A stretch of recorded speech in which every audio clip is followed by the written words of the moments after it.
water projects and building of masjids. These are a few of our activities for over a decade to make this island more beautiful.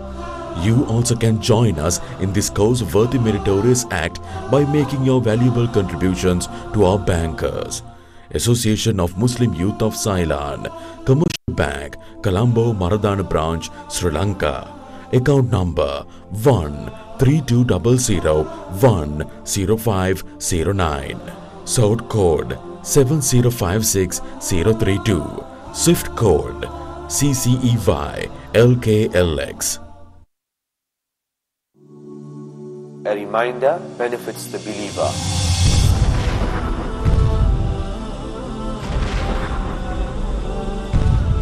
And say this to yourself: Oh Allah, I believe in you.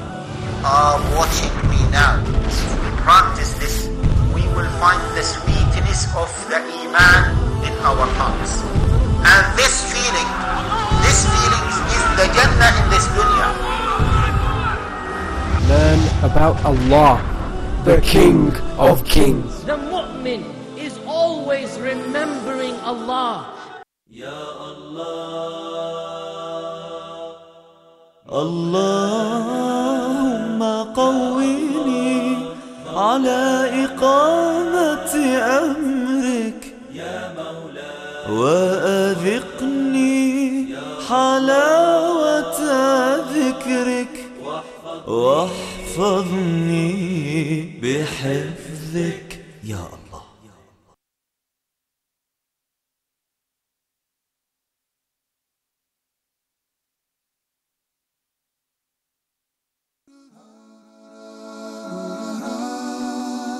When things go wrong, as they sometimes will, when the road you're trudging seems all uphill, when the funds are low and the debts are high, and you want to smile but you have to sigh, when care is pressing you down a bit, rest if you must, but do not ever quit. Success is a failure turned inside out. Let's talk and clear the clouds of doubt. Assalamu alaikum and welcome to another exciting episode of your favorite program, Let's Talk, of course with your favorite host Malik on your favorite channel, Huda TV. I hope you guys are enjoying our new decor, our new stuff. I even have this fancy new iPad. Can you believe Huda TV is now in the space age? We got rid of those old cue cards.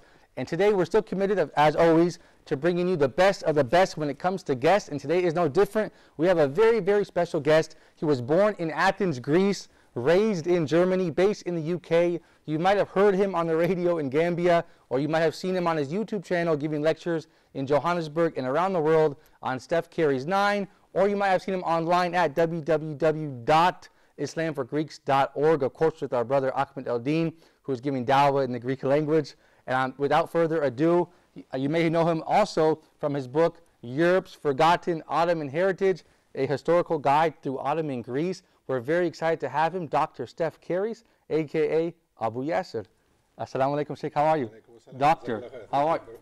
It's been a long time. We've been wanting to bring you to Huda TV, so we're very pleased and happy to have you. Jazakallah, I'm also very happy to be here. Thank you very much. You travel all around the world, but you didn't come to Huda TV before. Well, now I'm here. Come on, now I'm here. Now I'm here. Thank you, Doctor, for being with us. And of course, you guys, we have another very, very special guest. I don't know, you guys, I hope you're watching Tech Talk on Thursdays at 10:30, I believe, Mecca time.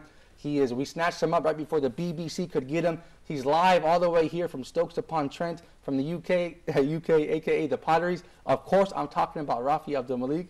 Brother, thank you so much for being here. You're more than welcome. Assalamu alaikum. MashaAllah, you look very handsome. And you look better than me. You have a wonderful suit on. You're very handsome today. Thank you so much. No, you're better looking than me, Malik. Thank God. And of course, we have the studio audience, but from around the world. Once again, we're committed to bring the best guys. I want you guys to go one by one. Tell me your name, what you're doing, and what you're studying, where do you live, and stuff like that. Tell us a little bit about yourself, starting with this handsome young man right here in the front. Assalamu alaikum. Alaikum salam, brother. My name is Ahmed Al-Basuni. I'm from Egypt. You're from Russia? No. From Egypt, I'm sorry. Yeah, I want to see your birth certificate and passport, actually, because you look like you're from Russia or Chechnya. No. Next episode, inshallah. It's all my proud to be from Egypt. Thank you, brother. Thank you so much for coming. Thank you, brother. I'm from Moscow. I mean from Egypt. Thank you, brother. Go ahead, brother. What's your name? My name is Muhammad Tayil. Actually, I'm interested in history of Eastern Europe. Bismillah, mashallah, we had the perfect guest for you. Yeah, because actually it has a lot of Islamic history, and it my dream to be correspondent there in order to to get the news and report the affairs of Muslims who live in Eastern Europe, especially Romania, Hungary, and stuff like that, because it has a lot of history. Do you have any family in Eastern Europe? Yeah, I guess so. Who? My wife. Your wife is from where? From Hungary. Oh, mashallah. Okay, and you are from? From Egypt. You're from Egypt. So you guys are both Egyptians. Are you guys like big bashes in Egypt?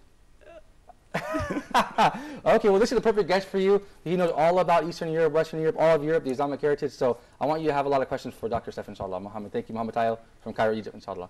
Thank you. Go ahead, brother. This is Muhammad Garba from Nigeria. Muhammad Garba from Nigeria. What is your native language, Aki? House of Fulani? Yeah, Fulani. I told you I speak Hausa a little bit. Yeah, Gidda. Okay. Can you say something in Hausa? Yeah, Gilda. This is Hausa, yeah? Life, yeah. Thank you. So I'm a student at Al-Azhar University, Faculty of Languages and Translation, Department of Islamic Studies in English. Though we've been hearing a lot about the contribution of Islam towards the development of Europe. So, but we are here today to know more about it, since you said that we have the grace who is going to benefit us a lot from this. Inshallah, and hopefully you can speak a little bit about Islam in West Africa too, if we get a chance. Inshallah. Yeah, inshallah. We are enthusiastic to hear that from him. Okay, thank you, Sheikh. Thank you so much. Go ahead, brother. Assalamu alaikum. Alaikum salam. I'm Adam from Nigeria, studied in Egypt at the Al-Azhar University, Faculty of Languages and Translation, and Department of Islamic Studies in English. Excellent. Is your family back home watching Huda TV? Is that? Does your family back home watch in Nigeria? Do they watch Huda TV? Yeah, actually. They're going to see you now if you wave to them. Yeah. Thank you. Assalamu alaikum. My name is Sulaiman Abakar Musa. I study medicine in Kharkiv National Medical University, Ukraine. MashaAllah, like at least I have something to go home and tell them, hey, I know your culture, the Islamic whatever, how it started in Europe. At least I have someone here to tell me how it started. Yeah, exactly. Eastern Europe, to be precise. Inshallah. Thank you so much, Brother Sulaiman from Nigeria. Thank you. Actually, you're from Nigeria also? No, okay. Where are you from? Assalamu alaikum to everybody. My name is Hussam Eddin Allam. I'm a student at the Faculty of Sharia and Law English at Al-Azhar University, the 4th year. And through Allah's blessing, I'm the founder and the Secretary General currently for the Association of Islam Ambassadors Association within the Student Union. And I'm so happy to be here with you now and to be with Dr. Steve, because I'm sure that I'm going to learn many informative information about and data about Eastern Europe and how Islam got there, because this is very important to me as an ambassador for Islam. Thank you. We're honored to have you. And when you graduate, inshallah, we want to put you here as a guest as well, inshallah. So first thing I want to ask Dr. Steve, is it true, did you become Muslim while you were in the UK prison system or before? I'm just joking. When did you become Muslim? Because you were Muslim for a long time. So when did you become Muslim? Tell us a little bit about yourself before we get going. All right. How long is this show again? Just briefly, when did you become Muslim? Let's make it quick. Okay, now I became Muslim in 1992. Okay, now I said Shahada officially in 1992. Okay. Although before 1992, I started doing a lot of research, of course. And as a Greek, I was always interested in my heritage. And I thought, well, Islam played a role because of the Ottoman Empire, of course. Right. And we had learned so many bad things about these cruel and bloodthirsty Turks. Yeah, right. So I thought, let me just see, can this all be true? Right. And I started my research about Ottoman history in Greece, and I realized that, hey, wait a second, and the chance that I had growing up in Germany, I spoke German, I spoke English, so I could easily go into other sources instead of the Greek core sources. Yeah. So you see, that opened a little bit my eyes. So like this, I realized that, hey, it's not all true what we learned at school. So that pushed me a little bit further. I thought, okay, if this is not true about the Ottomans and the Turks, maybe Islam is not, what they're telling us about Islam is not exactly what they Okay, how much is the Turkish government paying you to write these books? Well, we haven't agreed we haven't agreed on anything yet, but I'm being accused of that, yes. No, I'm just teasing, yeah. This is absolutely normal, yes. But you know what, I'm very glad to have you. I don't know if the viewers may know I'm also Greek as well. So the viewers are thinking, what's going on? It's all Greek to me. What's going on? Don't forget the English though, don't forget the English. But Rafi always tells me, Malik, don't you know that all the Greeks are Muslims, that Greece was a Muslim country? And they're all, and I say, I don't know, we can't go that far. So now we have you to tell us. Yes. Well, it used to be part for more than 400 years of the Ottoman Empire. It used to be actually, yes, it used to be a Muslim country. But, yes. I mean, the percentage of the people living there, were they Muslims or not? Many of them Muslims? What can we say about that? Okay, look, no. During the time of the Ottoman Empire, the way it was that the majority were still Christians, even that time. Okay. So the majority were still Christians. There were Greek Orthodox Christians. There were many Jews that time also there. And the Jews actually came to the Ottoman Empire because the Spaniards were stupid enough to kick them out. And one of the sultans actually at that time said, well, what kind of a wise ruler could this ruler have been if he kicked out the most important elements in his kingdom? Right. So indeed, the Jews went to the second biggest city of Greece, Salonika, nowadays, and to Istanbul, Constantinople. Okay, excellent point. I think Brother Mohammed Tyler from Egypt in the front there has a question. Yeah, Sheikh, actually, I'm wondering, Which sheikh? Which sheikh? Because we all have beards. Actually. Oh, sorry. Did Islam, Sheikh, enter in Cyprus before, during the Sahaba time? Yes, it did. It did. Good question, okay. Yes, indeed, a good question. During the time of Muawiyah, well, there were some, as they call them, raids. So indeed, there was an Arab garrison actually. They were there for a while, and they even built a masjid in Paphos. Nowadays, the area of Paphos. Now, this masjid does not exist anymore. And as soon as they left, as soon as the soldiers left, they tore it down. So indeed, yes, before the Ottomans went to Cyprus, the Arab Muslims were there already. SubhanAllah. Yes, indeed. Dr. Stef, now your book, you know, as you said, you became Muslim, you became studying Ottoman history, and it's opened your mind to more and more concepts. You've traveled all around the world. How many countries approximately have you traveled to? I don't know. I've been to several countries in Africa, Southern Africa especially. Okay, South Africa, Gambia. You said you were there recently. Botswana, Zimbabwe. Outside of, well, I've been in South America, several countries in South America. I've been to North America. I haven't been to Australia yet. Okay. I had the chance to go to Hong Kong recently again. What about the West African countries for these brothers here? Have you been to Sierra Leone, West I was Nigeria? in the Gambia just a month ago, before I came to Egypt. Oh, okay. I was in Gambia. Okay. And I had a chance actually to deliver a lecture at one of the colleges there. Okay. Yeah. Now, are you consider yourself like someone giving dawah? Are you tackling historical, your specialty is history, so you're tackling misconceptions about Islam from a historical perspective. Is that what you're doing? Is that why you're giving lectures and traveling around? Well, look, yes. Well, my PhD is actually in political science. Okay. Okay. The main idea was political science and everything that has to do with it. Well, history plays a massive part of political science, of course. Next to this one, I also did linguistics. So I was always interested in Africa, and I was always interested in whatever the role that languages played in Africa also, because of the colonialist time. Okay. So for that reason, I also learned Portuguese and Spanish. Oh, wow. So you speak Greek, English, Portuguese, Spanish, German? Yes. Okay, Martian?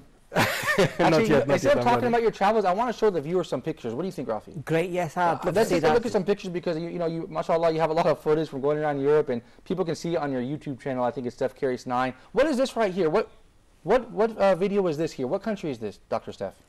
I believe that is that Albania? That is indeed Albania, yes. Okay. Indeed, yes. What is so special about Albania? Why did you travel there? Well, Albania is a very special country actually, because they opened after communist rule, Stalinist rule actually. Okay. They opened in the 90s, beginning of the 90s.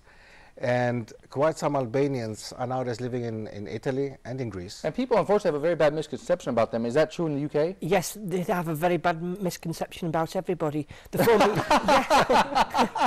That's fun, yeah. There's a certain criteria, and if you don't fulfil that criteria, then you're out of the bucket. Yeah. But moving forward, I want to say the former USSR have many countries that were Muslim. Doctor, I want to quickly ask you, very kindly, explain to me about the countries that have moved from the USSR and they've actually now opened up to the world, Islam, like yes. Yugoslavia, yes. even Kazakhstan, and these things, yes. Have you been over there, Kazakhstan, Tajikistan? I haven't been to Central Asia yet. But you've been to the former Yugoslav Republic for sure. I have, yes. Yeah, okay. That's great. Just one thing, Yugoslavia was not part of the USSR, right? Just to make this clear. Just to make this clear. Where's my history teacher? Okay, from high school? Yes. But call him speed dial. So the former Yugoslavia was part of Eastern Bloc states. Eastern Bloc, that's right. So yes, indeed. And it has broken up now in 6 different countries, minimum. Maybe 7 if we include Montenegro. Well, yes. You told me that. That's exactly well. But the USSR, indeed, the countries that came out of there, Kazakhstan, Azerbaijan, and so on and so on. These countries, there is a kind of revival of Islam, if you want to know that, most probably. That's the idea. I have a friend, his name is Bakrit, and he comes from Uzbekistan, and he was telling me all these things, and I didn't realise. I thought he was a revert brother. However, he's not. He studied in the UK, alhamdulillah, and got his degree from the Faculty of Law, and so accounting. So I'm just amazed. Everything was happening in the USSR because I thought they were all Christian. They took away their deen, and then now they're getting it back. But for example, Muhammad Tal, who has family in Ukraine now, Ukraine have you traveled to Ukraine? No, not yet though. Oh, okay. Is there an Islamic history in Ukraine? There is actually. Is there any Islamic communities still there? There is indeed. I don't know a lot not about them, Muhammad Tal, but yes, separate from let's see if maybe the brother can tell us more. But I don't know exactly the history of Ukraine, but Ukraine has an Islamic community for 100%, and they do have Islamic heritage. Yes, they do. Yeah. I mean, I don't think there's a country on the face of the earth that doesn't have some sort of Islamic Not really. Even Finland. Can you believe that? But how? How Finland? Well, Finland, when the Turkish tribes came actually to Europe, they split. And some of them, the Huns, went to Hungary, and that's why Hungary is called Hungary. And they call it Magyar also. Right? Yeah, Magyar, exactly. Yeah, right. And the rest went to Finland. Oh, I see. So basically, the Finno-Hungarian people have close roots. But they probably don't like to admit it, right? They don't really like, well, the Finnish people, they used to, during the time of communism, they used to actually always parade their blonde 10 women that they have, like 20 or something, blonde of them, and they would parade them in the street, show, listen, we are also Scandinavian people, but they're actually not Scandinavian. That's an excellent point. All I know is the Nokia phones come from Finland. They're very proud about that, and Linux too. We have some more videos from your travels. Let's see what we got up, because I know you travel all around the world. I want the videos, the viewers to benefit. Where is this, Dr. Stef? This looks like the inside of a masjid. It is indeed, yes, it is, yes. Is that also Albania, or? Let me just look at them. Let's take a look. Or actually, no, that is outside. That is not, it's not a masjid, no. Okay, it's Komotini in the north of Greece. Wow, okay. That's the north of Greece. What are you doing there, and why are you there? Well, in Greece we still have a small Muslim minority. MashaAllah. Okay. MashaAllah. The numbers, and that indicates why there are issues. The numbers vary between 80 and 150,000. Okay. So people say some sources refer to them as 80,000, some say 120,000, some 150,000. Okay, right. It depends who is busy with what source is saying what. Yeah, right. What do we want as Greeks now to admit that we do have 1.5% of our population is Muslim, or do we just want to say it's less than 1%? So that's not important. So that's the point. Yeah, that's the point. Okay, that's the whole point. That's the question. What do we want to mean as Greeks? But it looked like the footage we saw there was very nice, clean little streets, and looked like a nice little quaint area. And there's a lot of Ottoman heritage there as well. There is a lot, yes. We have masjids and the Muslims who still live in these areas, in the area of Thrace, right? They originally, well, they come from the Ottoman Empire. Actually, they're the remainder of the Ottoman Empire. Okay. And but they divided into 3 or even 4 groups, I dare say. Okay, let's mention them quickly before we go to break. I think we have Pomaks. The one group is the Pomaks, who are the Bulgarian-speaking Pomaks. Okay. Then the Turkish speakers. Okay. Then the Gypsies, and the 4th group is people who come originally from Africa. 1,000 of them who are actually from Sudan or Egypt, from southern Egypt. Okay. So darker people actually. Yeah, mashallah. And they themselves don't know really where they're from, but. Yeah, it's a mixture, inshallah. Okay. You guys stay tuned for more Let's Talk with Rafi Abdul Malik as well as Dr. Stef as we travel around the world. So stay tuned.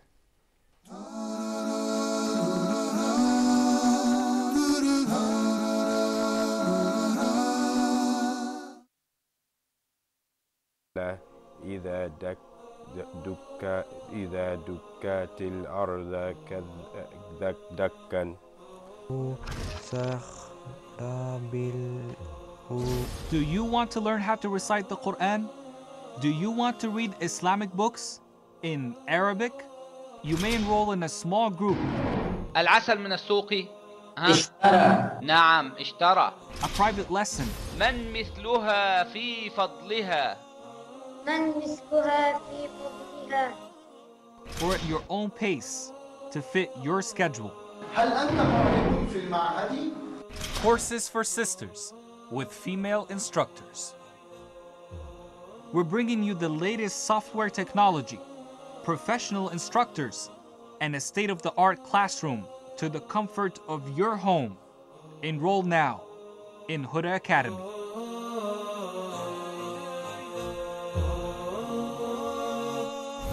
Huda Academy, your gateway to authentic Islamic knowledge.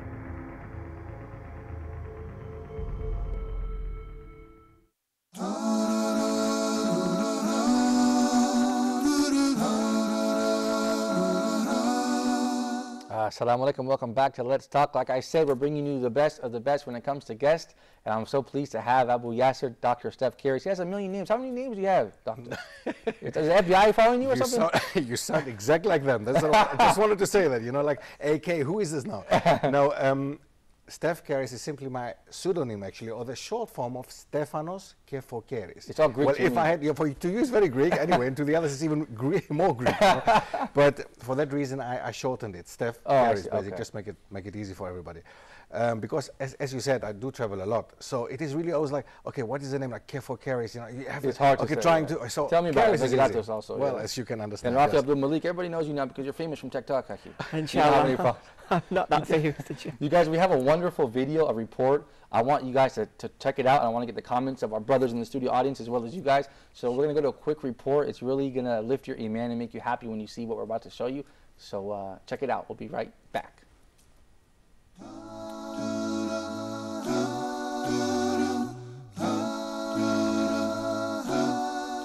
Takbir, takbir.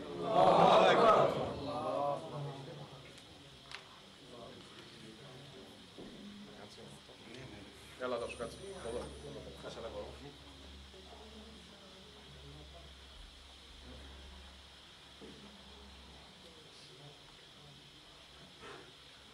Λοιπόν, Τάσο, η επιλογή είναι συνειδητή. Κανένας δεν σε έχει υποχρεώσει, κανένας δεν έχει, έτσι, δεν σε έχει πιέσει, έτσι. Σίγουρα. Σίγουρα, απόλυτα. Okay. Λοιπόν, δέχεσαι τις 5 κολόνες του Ισλάμ. Βεβαίως. Τα άρθρα της πίστης του Ισλάμ. Βεβαίως. Οκ. Τότε θέλω να πεις μετά από μένα αυτά που θα σου πω, έτσι. Ashhadu. Ashhadu. Anna. La ilaha. La ilaha. Illallah. Illallah. Wa ashhadu. Wa ashhadu. Anna. Anna. Muhammadan. Muhammadan. Rasulullah. Rasulullah. Takbir.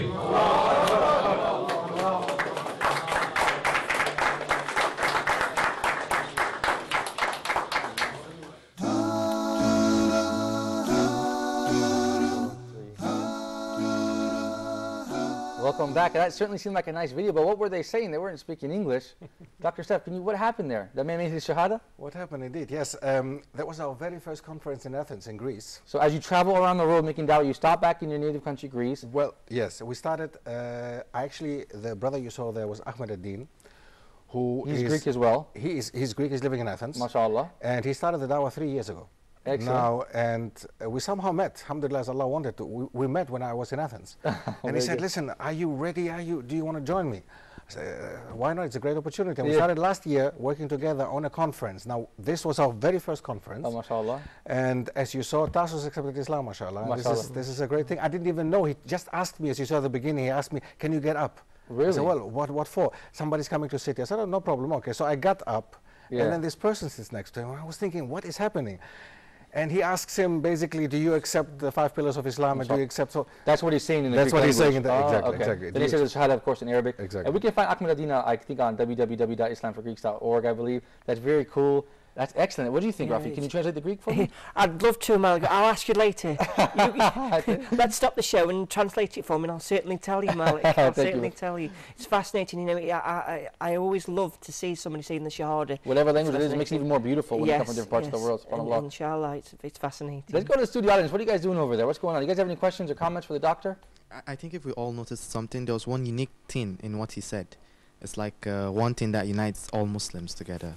That's like the Arabic in which he used to like say the Shahada, and the Shahada itself. At least that is something that is in every Muslim's heart. Yeah, of course. That alone can like make all of us united and stuff like that. It makes you feel so happy, right? To see different people, different places. It's good to see people. I mean, I don't think he knows any other word in Arabic, but at least the Shahada, it's etched in his head in Arabic. But I have like 3 questions. I hope the Sheikh will be able to answer it. That Sheikh, actually. Not the other. Right. First of all, how did Islam enter Europe? Like, through which channel? And secondly, I've heard about the Andalusians. I don't know much about them. And secondly, and thirdly, the Ottoman Empire. Did it start from Greece or Turkey? Can you start in maybe 2 minutes? Because I know the other brothers want to ask questions. Maybe just briefly. All right. Thank you, brother. Very brief, very quick. Thank you very much for the questions. They're really good questions. Okay, now in general, first of all, we should not forget that Islam came actually from the West into Europe. It came from Spain. So the Iberian Peninsula, which is Spain and Portugal together. So the first one to put actually foot in Spain was Tariq bin Ziyad. And that's why the name of Gibraltar is an Arabic term, actually, Jibr al-Tariq. Okay, that was the mountain, the rock of Tariq, because it's basically, Gibraltar is nothing else but a rock. Okay, a rock with surrounding. And it is still British nowadays. And well, he was the first one to set foot in Europe. Okay, and that's how Islam spread from there, from Spain, Portugal, into the rest of Europe, France, and from there it went on.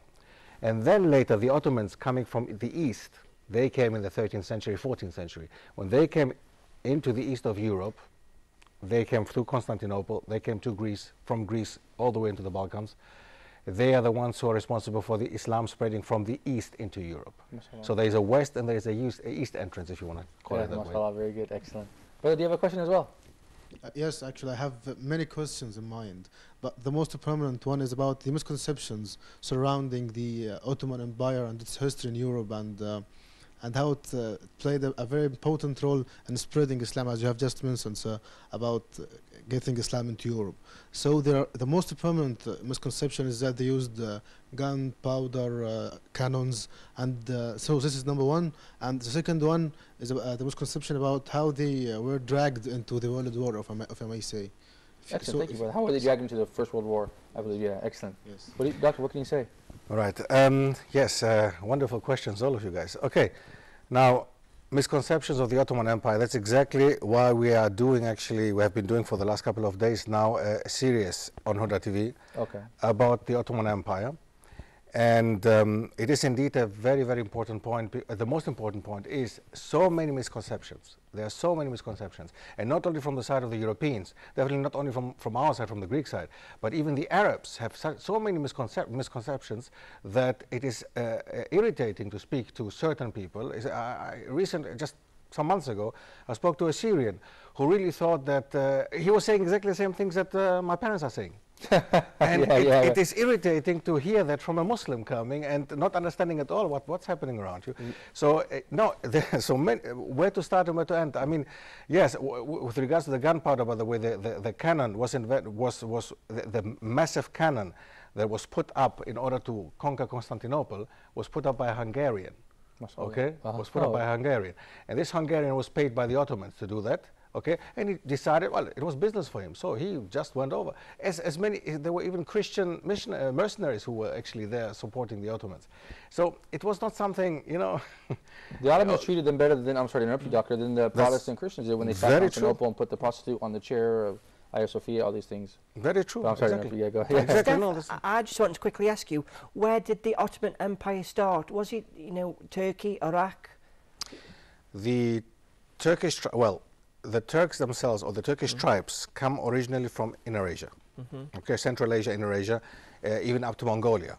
Now, they don't like hearing that, but some of the Turkish tribes... Even East China, right? Even West China. Absolutely, absolutely, yes. It's a massive area, I mean, where they come from originally, where so many Turkish tribes, we're not talking about one or two, we're talking about many. Massive number of Turkish tribes. Now, not all of them, of course, came to Europe, not all of them stayed in Europe, and the Huns were one of them. Okay, and nowadays they form the country of Hungary. Some of them went to Finland, as I said before. Some of them got stuck in Eastern Europe. Some of them went to Greece, and so on and so on. So, they started in Inner Asia, Doctor? They started in Inner Asia, yes, in Central Asia, yeah.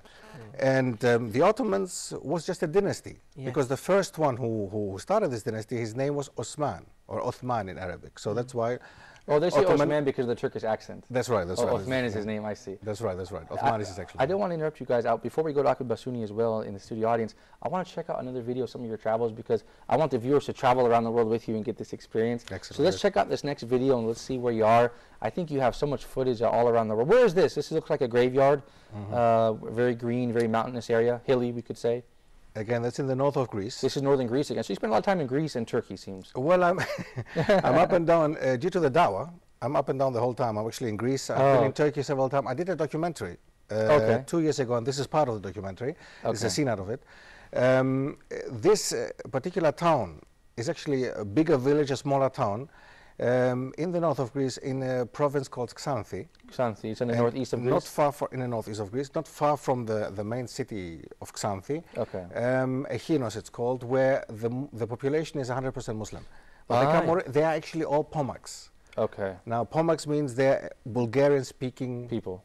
Oh, okay. And they still Pomak is a Bulgarian dialect. Oh, okay. Excellent. Excellent. Thank you for sharing that footage with us. Have you been to northern Greece, Rafi? You've been to Cyprus before, you said. I've been to Cyprus. I've been most places in Greece, inshallah, but not the remote places. Yeah, of course. Like this, Skathos, Paphos, these places. Yeah, mashallah. And Athens. Excellent. You know, we didn't. When I went, I didn't concentrate on Islamic things, but you know, I'm finding out today and all this week about the Islamic history. MashaAllah, it's very interesting. Yeah. Yes, it's fascinating. One thing that I want to ask you, though, Doctor, moving about Iraq, what did Iraq play a part in the Ottoman Empire? And have you traveled there as well? I haven't been to Iraq yet, unfortunately. But Iraq, well, Baghdad, obviously, was the capital of the Abbasids, and that played an important role. Now, when the Ottomans took power over and the Abbasids had become very weak, they had to actually give the Sultan's title in the Caliphate. They had to give it actually away to the Ottomans, and that's what they did in the end. I see. So Iraq itself became an Ottoman province. Yes. Oh, like I see. Greece. Okay, so it's a province. Yes. Excellent. Turkey now seems not to be too Islamic like other Islamic countries, although it is an Islamic. What's the difference? Why have they separated themselves? They look like Europeans now. Turkey, Turkey is a specific case. Turkey is following in the footsteps of Kemal Atatürk, who was the founder of this modern Republic of Turkey now, 1923.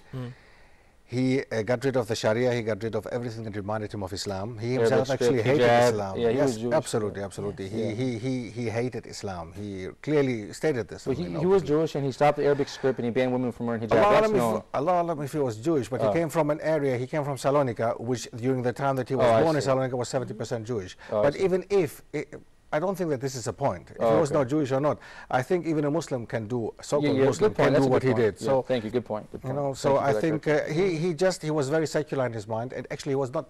He clearly declared himself as non-Muslim, and the scholars of that time actually declared him being a kafir. Okay, excellent. Brother Akram Basuni, how are you, brother? Fine, alhamdulillah. What would you like to share with the doctor?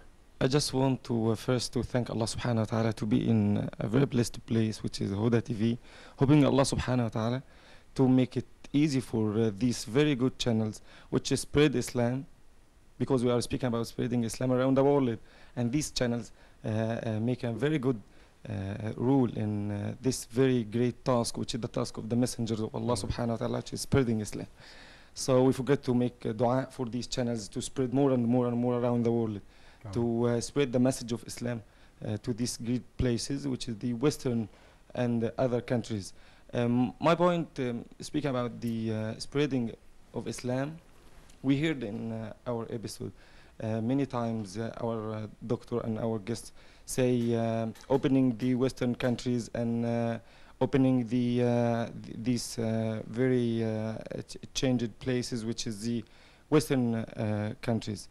What happened to Muslim nowadays? What happened to our civilization nowadays? Where is the gap? We knew that the old times, which is the times of Sahaba and the other persons followed them, opening these countries, spreading the message of Islam. And we also saw these people, which the Western people, took the Islamic civilization as a very great thing, and they were very happy for taking this very great civilization.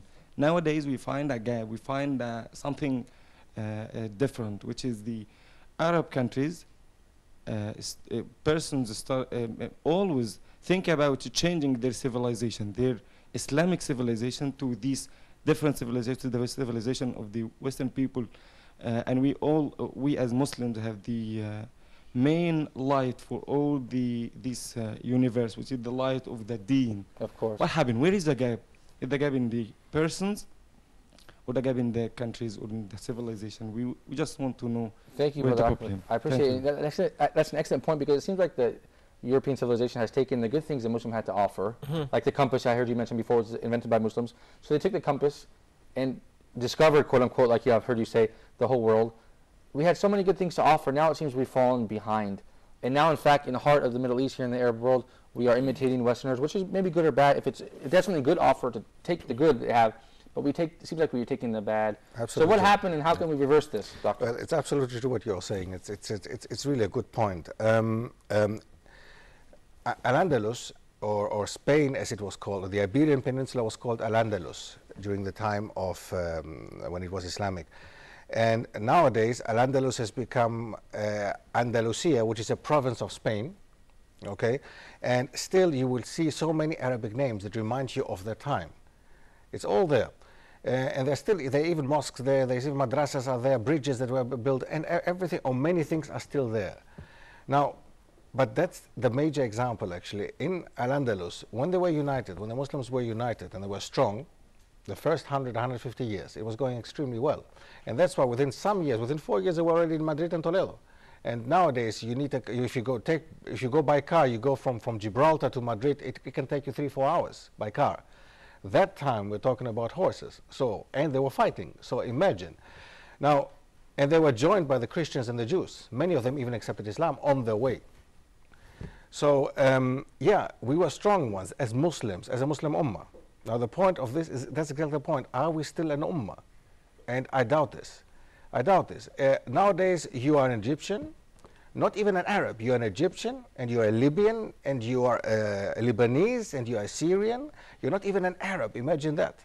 And then you go further, and then you have other Muslims who are Greeks, Italians, whatever, God knows whatever. We have to throw this away. The nationality has taken over, and this again, it has really poisoned our mind. The French Revolution has done a good job to poison our mind, but nobody told them. They did their job. The French Revolution did what they have to do. After that, the Europeans took the idea of nationalism over, and then we Muslims take this over. Nowadays, we are more nationalist than the Europeans even. Exactly. The Europeans are trying now to come together to form a European Union, trying to get rid of this identity problem. And we as Muslims are still stuck in there, and the first thing is where you're from, and not are you Muslim or not? But the key is re-educating ourselves. Absolutely. And this is why you've written this book, Europe's Forgotten Island Heritage. So re-educate ourselves about this thing. That's very true. Because I think we have to go back, like you said, and clean out this poison from our minds and start fresh, inshallah. You guys, we have to go to a quick break. Rafi, hold your tongue, okay? Just wait after the break. You guys stay tuned.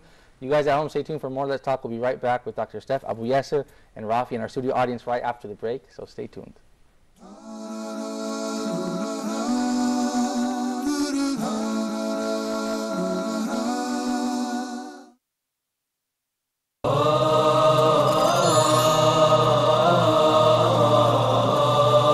Allah subhanahu wa ta'ala choose whom He wills subhanahu wa ta'ala for His mercy, for His messengership, for the revelation to be revealed.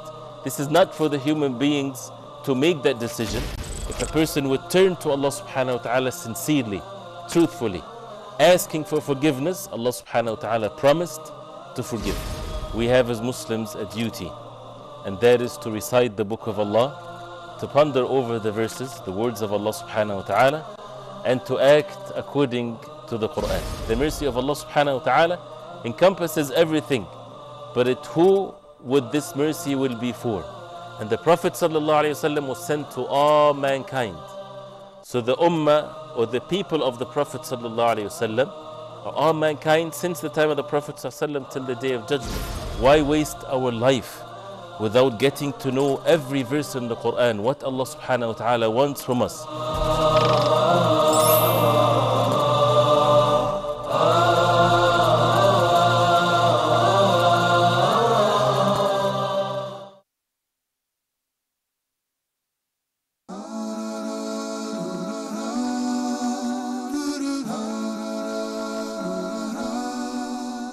Assalamu alaikum. Welcome back to Let's Talk. I'm so excited.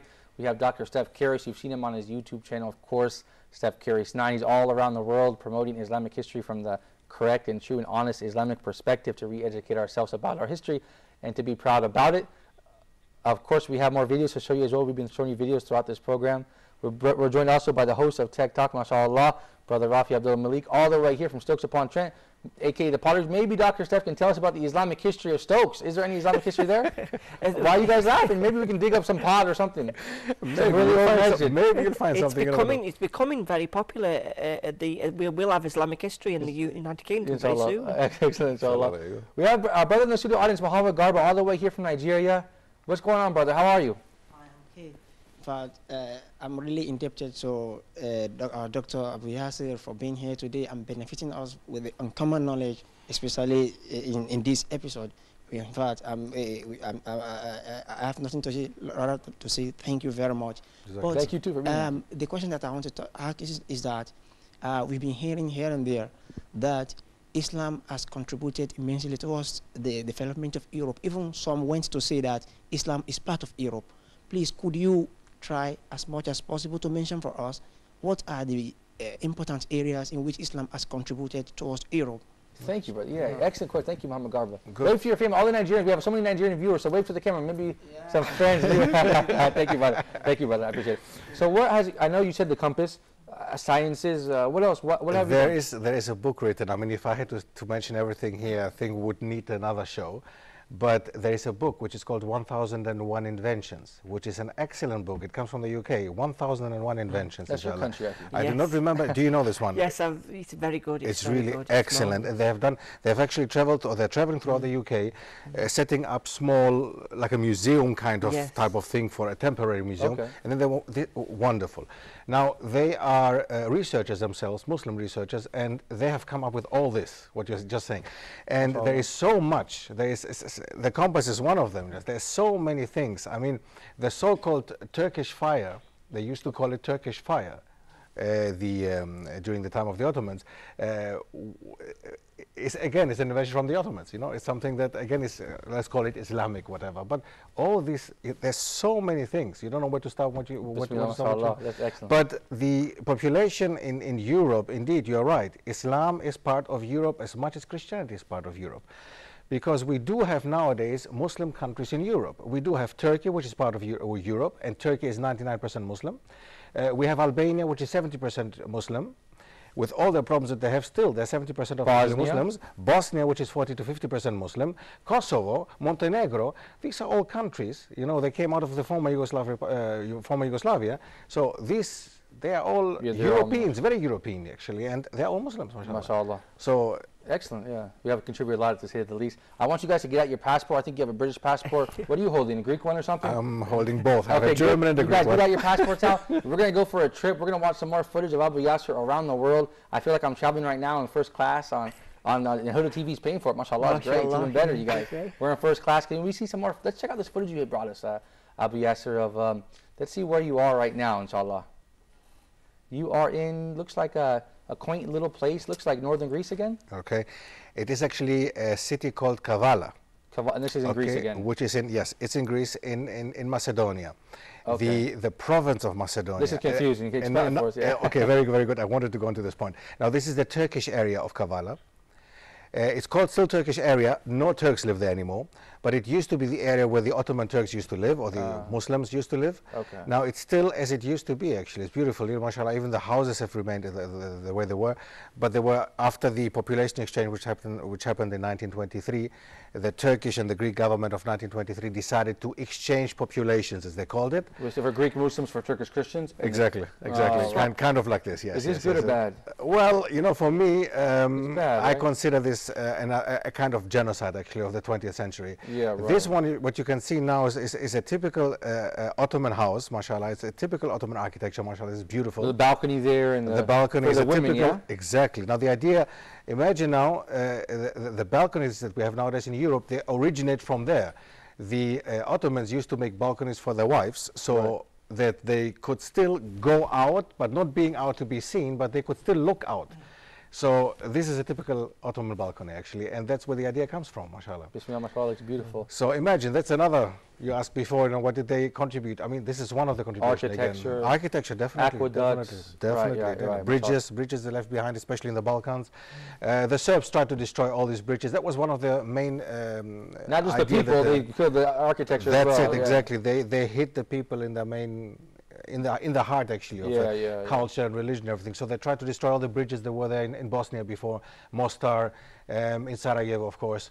So they tried to destroy as much as they could. And would you say Bosnia looks like this as well, because it has an Ottoman theme? Yes, yes. Bosnia I mean, or northern Greece and that's Turkey, right. it looks similar, that's right. That's right. I mean, what you see here is pretty much representative for the whole of the Balkans. Yeah, mashallah. I mean, from Vienna all the way down. Yeah. And don't forget, Austria. You know, they were up to Vienna. I mean, the Ottomans had reached Vienna, and the German-speaking countries were actually shaking. They were shivering, and it's amazing to see. I grew up in Germany, as you said before, and it's very interesting to when they use the word Turk in German. The verb, there is a verb to Turkify something or to make something Turkish, which means to make something Muslim. No. Let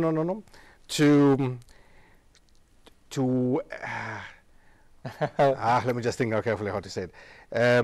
If you copy something and you don't copy it right. Okay. Basically, you copy something, but it's a falsification, to falsify something. Oh, okay. Imagine a negative. It's a negative word. Yeah, so yeah. to make something Turkish is to falsify something. So, yeah, of course. So this is the meaning in German. Yes. Okay, but they don't think about like this beautiful footage we're watching now. Well, this is a beautiful thing that the Ottoman Turks left behind. So we should embrace it. Well, yes, of course. I mean, tourism is a great thing to do. You know, Islamic tourism. When I've been busy for the last 3 years, I'm taking tourists down to Greece and Cyprus. Yeah. And I take them especially to these places so they can take a look and learn more about Islamic history. And now, if you look at that, and if you come to Cairo, Egypt, and old in parts of Cairo, you also look like that as well from their Ottoman history. Where's your footage of Stokes-upon-Trent, Rafi? Well, I'm bringing it to you. I'm going Hoodie TV. Do you have an Ottoman history? Do you have Ottoman history in Stokes-upon-Trent? I wish we did have. Maybe there's something like a castle by the Primark? well, Malik, I'm waiting to see you on Saudi Airlines with this program, alhamdulillah. It's all right. Thank you, Brother. You guys in the studio audience, do you have any more questions, any more comments? Brother Taya, I think. Or Adam in the back. Go ahead. Brother, you didn't say anything yet. Yeah. Speak up, Aki. Firstly, I wish to thank our doctor for his great job. Thank you. And this presentation. As we understand that there are some people categorizing the history of Islam in Europe into two particular segments. The first one is the period of Ottoman Empire, and the second one is the post-Ottoman Empire. My question is that after the post-Ottoman Empire is toward the 20th century. After 20th century, my question is that does Islam, or does the attack of 9/11 in United States of America has any impact in Islam on people embracing Islam in Europe or not? Excellent. Thank you for your question. But I have to ask you, who tied your tie? It's very nice. It's nicer than mine. Rafi, who tied your tie? It's nicer than mine. You told me you know how to tie a tie. I try. No problem. So has 9/11 affected Europe bad as well? Because, of course, I mean, there was, they say supposedly that there was, has 9/11 affected Europe negatively? Okay, first of all, I don't have a tie, you see. So that's the first thing. But second, yes, indeed, it has affected Europe very, very much. Very much. In such a way that a country like the Netherlands, where my wife is from, by the way, can you see me, Your by first the way? wife? My only, one and only. Okay? I have two wives. One and only, one and only. My second wife is Hoodie TV. Okay, very good. You see, there you go. So, she's from Holland, as I said, and we used to live, actually, I was 5 years in Holland, mashallah, and I did enjoy it that time. That was before 2001. But from the moment that it happened in New York, from September 2001 on, suddenly the Dutch people became so-called racist, xenophobic, Islamophobic, from one day to the other. Right. So the thing is, of course, it doesn't happen overnight. It was there the whole time. It was an excuse. But due to human rights issues and Europe and European constitution and God knows what else, they could not utter it like this. They could not really say that we hate you. But now, hey, no problem. On the street you get comments, you know, you hear here and there. They refer to anything you can imagine. So yes, it has affected us very much in Europe, and it has affected also us in Greece even, although they do have another past. I mean, they could go back to the Ottomans and just see it in a different way, but still it has affected us all in Europe very much. But with regards to the conversion rate, what you said before, you see, isn't it Allah says in the Quran that they are planning, but who plans best? It's Allah who plans best. Now, after 2001, it's known in the world that the conversion rate has gone up. Before 2001, there was an interest in Islam, but it was not as it was. I mean, I became Muslim in 1992. So it was like 10 years before. You're way before all this. Way stuff, before. You're really, mashallah, Allah granted you a big barakah and gave you Islam many years ago. Yeah. That's right. So before the attack, and in these 10 years, I must say I didn't see a lot happening. Things were happening, but from 2001 to today, I mean, these 10 years after the attack, wow. I mean, mashallah, I keep meeting brothers from the States, from North America, from Europe, from Australia. I keep meeting Muslims and I keep hearing about activities. It's amazing, mashallah. So, alhamdulillah, thanks for the attack, thanks for Bosnia, thanks for everything. Because Bosnia was needed, yes. Bosnia was needed too, by the way. Why Bosnia too? It increased awareness. You're talking about the genocide of Bosnia in 1992. I'm talking about the war 1992 to 1995 in Bosnia, which was a very sad thing. But we seemingly need reminders like that. And Bosnian brothers keep telling me, in Germany, for example, I have a lot of Bosnian friends. Now they keep telling me that was something that was needed in order to shake us up. And not only our Muslims who started, our women who started wearing hijabs, but also the men who started praying. Can you believe that there were Muslims in Bosnia that didn't even know they were originally Muslims? There were Muslims who didn't even know they were Muslims. And suddenly, because of their name, they were persecuted by the Serbs. And this is unacceptable. So alhamdulillah, yeah, alhamdulillah for everything. Everything is good. I mean, Allah knows what He's doing, obviously. Yes, so. Allah, yeah. It's quite difficult, Malik, because it has a huge effect, definitely in the UK. We have a very huge population of Muslims in our country, and we saw the decline of the Muslim. Even myself, I wasn't a Muslim at this time, and I felt from that day, that's it, don't give me any Islamic things, I don't want to know anything about the religion. I was I was one of them people that was against Islam. Alhamdulillah, Allah guided me to the right path, alhamdulillah. But it was very shocking. I heard a German man, Brother Tahir, he's been on Let's Talk. He said, I went to Istanbul, I heard the adhan, it made me mad, I didn't want to hear it. Yes. Then Allah has to change his heart, just change his heart, he's in control of everything. Alhamdulillah. Yes, subhanAllah. Well, what's next for you, Abu Yasser? You focus on Europe, are you going to go to a different part of the world, like West Africa, like these brothers here, or Southeast Asia? What other parts of the world are you interested in? Well, I am actually interested in Southeast Asia. I'm interested in Indonesia, Malaysia, and I will most probably travel there also, inshallah, because we will start a project, inshallah, and this is something I would like to mention too. Starting a project in Ramadan, a magazine, an online magazine, which is called Ilm Online. So, Ilm for Islamic Lifestyle Magazine. Online magazine. Online magazine. So subscribe at ilmonline.net. Is basically .net? At this moment, yes, .net. Or is it dash or dot? Or be clear about it because we want to contact you. Yeah. I hope you're going to show it. Yeah. So what I want at the moment, so basically there is an email address where people can subscribe to. They can just register. They can just write us an email and just say, okay, I'm interested in the magazine. I would like to receive it for free. Okay, so free. Excellent. It basically says subscribe at ilm-online.net. Okay, excellent. So that's the magazine. And so why is it beneficial? Why should we subscribe to this magazine? It is a lifestyle magazine, an Islamic lifestyle magazine, in a way that we don't just focus on history. For history is an important part. Right. We focus on social events. Right. We focus on sports. We focus on everything that has to do with lifestyle. And so we can read a magazine without reading that garbage or that rubbish, like you British guys say. Alhamdulillah. You can see something nice, halal. You don't have to see online. Yes. Because one time, I think Brother Muhammad Tayyib, I think you would agree. Whenever you buy a magazine these days, you can't look at anything because there's so many bad things. So we'll have a nice Islamic magazine online. Yes, inshallah. You're going to start in Ramadan, inshallah. Yes. The Ramadan coming, inshallah. Yeah, excellent. Yes, inshallah. So whoever wants to can subscribe and for free, receive inshallah. For free, that's right. Excellent. Muhammad Tayyib, brother, do you have a question? Or Suleiman, do you have a question? Yeah, it's more of a contribution and a question. Excellent. Go ahead. What you said about Islamophobia in Europe. Like last year, there was an attack in Norway by a man named Breivik. Yeah. You can remember? Yes. Well, his reasons were that Islam was growing in Europe and no one was doing anything about it. That's crazy, so right? Islamophobia in Europe, I don't know if you can enlighten us a little bit about it, but I think there's leaving the deaths aside, we can derive a kind of joy from what Breivik did. Because what was Breivik's motives? Why did he do it? His main reason was Islam is growing in Europe and it's uncontrollable. Nothing is happening about it. Yeah, excellent. So what you can just say is MashaAllah, what God wills. Yeah. But I'm sorry, I have to stop you because actually we have to stop the episode. We're out of time. But I just want to thank you for sharing that comment. That's an excellent point.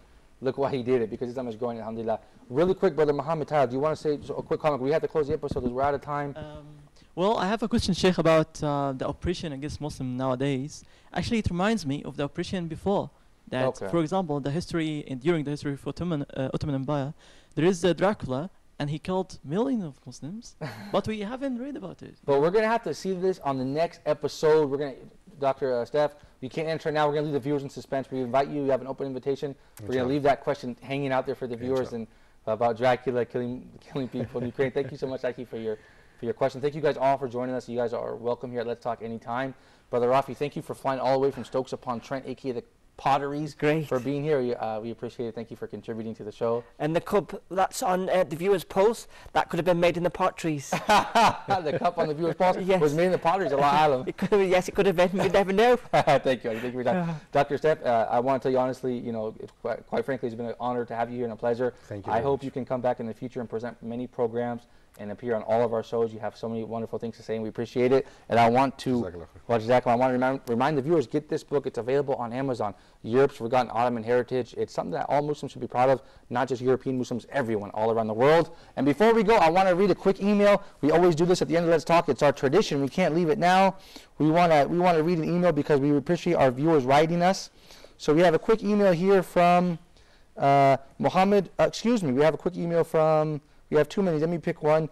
Muhammad Abdul from Stokes-upon-Trent. SubhanAllah. That's my town. Assalamu alaikum, Malik. I love your show. I really think that you make it special. May Allah reward you. May Allah reward you, Muhammad Abdul. Maybe you know Rafi here from Stokes. In any event, we look forward to seeing you on the next episode of Let's Talk. So until then, we leave you in the care of Allah. Assalamu alaikum wa rahmatullahi wa barakatuh.